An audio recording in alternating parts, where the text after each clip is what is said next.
Hi, this is Christine. I am redoing video number 5 with not too much helpful information. This is just the questions, and I'm just gonna start, and I might be going quick because my phone's running out of storage and I'm under the weather. Sorry. Okay, so I'm gonna explain the technique needed to add more P53 protein to 293 T cells, and then include the technique and how to know if it was successful. So first I'm going to draw my plasmid,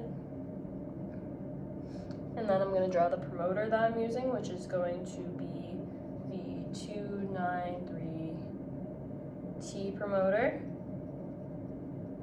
And on the bottom I'm going to have my P53 gene. And then I'm going to have an overexpression vector over here that is going to transfect the plasmid and hopefully overexpress the P53 gene to create more of that protein. After I do that, I'm going to wait 24 hours, and then I'm going to do a Western blot test to see if I was successful. On the Western blot test, we're going to use this transfected plasmid, and there are going to be one of two results: either a low amount of protein or a high amount of protein. So that is if it was unsuccessful, and this is if it was successful. So more protein, less protein. So this is what we want. Number 2, the techniques to determine if the GAD promoter was active in the 293 T cells. Okay, so we're going to start with this is another plasmid here. The GAD45 promoter.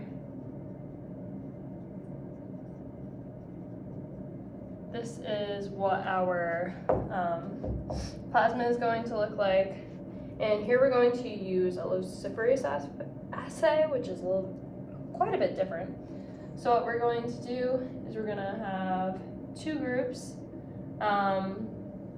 One group affected by UV light, or exposed to UV light. One not infected by UV light. Well, first we're going to transfect,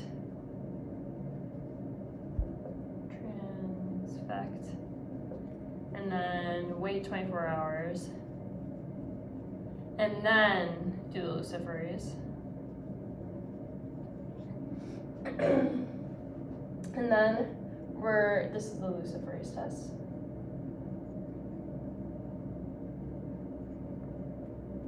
And to determine if the promoter was active, this is a light assay, so more light.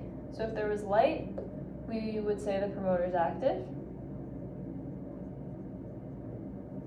No light, we would say it was inactive.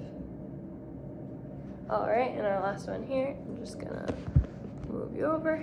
We have steps to conduct the experiment to see if decreasing the P53 changes the activity of the GAD promoter. Okay, so first thing that we're gonna do is transfect. I wanted to draw this, but I can't find a way to draw it well. The siRNA with the P21 protein. After that, we are going to wait 24 hours. And we're going to do a combination here of what we did earlier. So we're going to do a Western blot and a luciferase assay. So we're going to check the Western blot for this, and we are expecting or wanting to see that there is less protein because that's decreasing these proteins being shown. And then we're going to do the same thing. A group that is UV plus and UV negative. And then we're gonna look if there's light, promoter works. No light,